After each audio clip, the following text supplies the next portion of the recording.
Hello, Phantoms, and welcome to Midnight Monster-Rama, where every night is Halloween. I'm your host, Byron. And I'm Nick. And this is Horace. And tonight we are watching Halloween 2. And it's going to be my first time, and I'm very excited about it because I really enjoyed the first one. He has never seen any of the Halloween movies all the way through, so last week we opened the can of worms. It took us a couple of years to finally do this, so I'm really happy that we're finally doing this. So Nick, what are you expecting from Halloween 2? More death riding a station wagon. You know what I'm talking about. I'm looking forward to the continuation of the first movie, and that's pretty much what I'm going to get, right? Pretty much. Okay, good. It was left open-ended. It could have been left as is and gone to a different feature, which I'm pretty sure they did in the third one.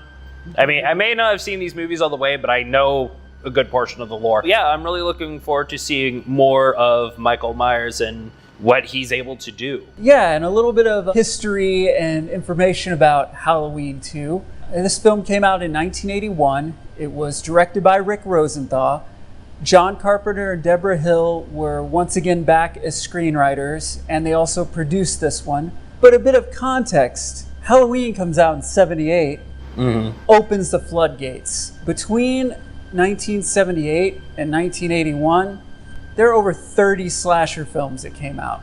Oh, yes. To capitalize on the success of Halloween. And pretty much the rise of Tom Savini's career, if I'm correct. Yes, and that's the other thing, is the onslaught of these films, with the most successful being Friday the 13th, all these films began the whole special effects craze, and the more gore, the merrier. So now you have a sequel to the one that started it all, and even though it's only a couple of years later, the deck was stacked against them in a way because they had to live up to the first one and also live up to suddenly a flood of similar movies. So when we come back, I will finally see Halloween 2 in full, and I'll give you my full, honest opinion about it. Shut up.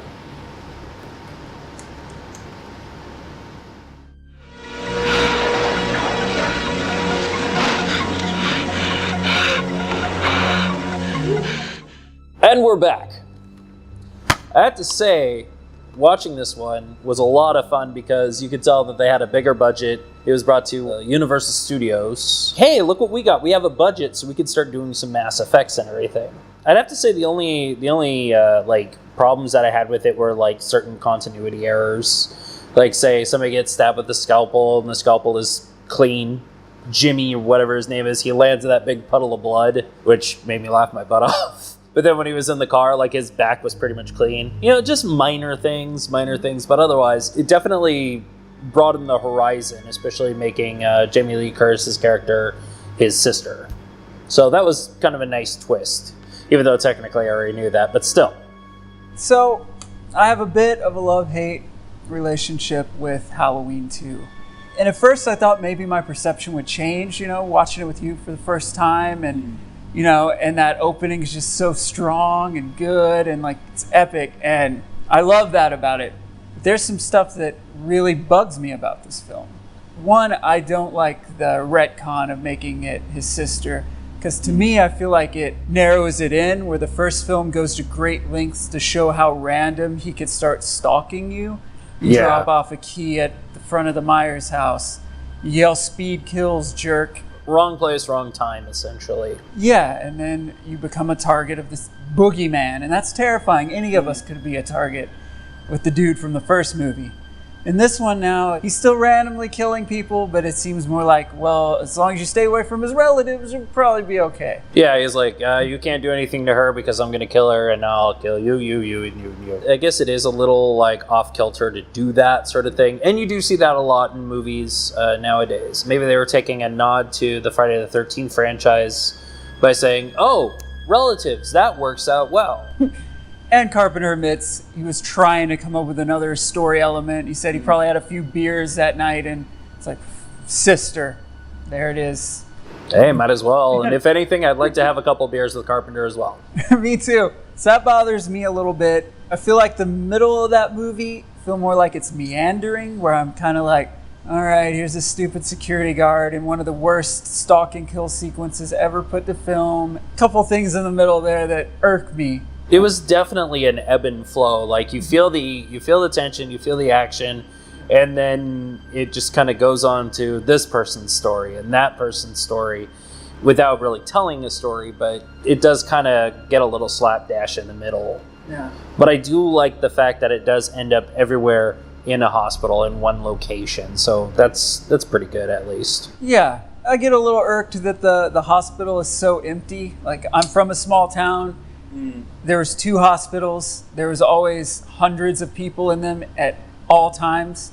I've never seen a hospital that empty. I don't think that's real. No. But No. but it works a little bit. It's nightmarish. You could write it off as maybe not the main hospital in the town or something. I saw that as a problem too. Granted, they were sticking to it being 1978, but I'm pretty sure that hospitals back then were pretty well stocked with staff and people, and more than just one bumbling security guard, I'm sure. Yeah, my only other issue too with the movie is some of the kills is just a little bit ridiculous. I can understand when they do which I really appreciated was when she's all dazed and you see the POV of her looking at the nurse and everything.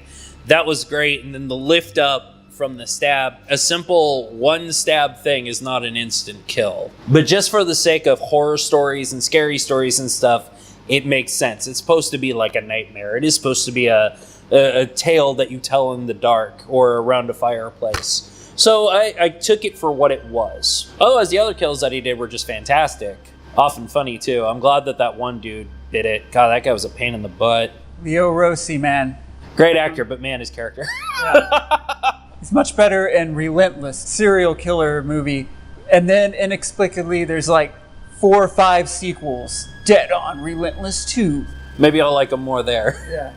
Yeah, what I love about the movie, the first 20 minutes, there's so much energy. It has that awesome just where he's POVing around the neighborhood trying to hide, and you're getting these little bits of information. Loomis is running down the street. I shot him 6 times. Like, it's awesome. And then the last 10, 20 minutes, the shape is just unstoppable. I love the finale and I love the opening. And I do enjoy parts in the middle.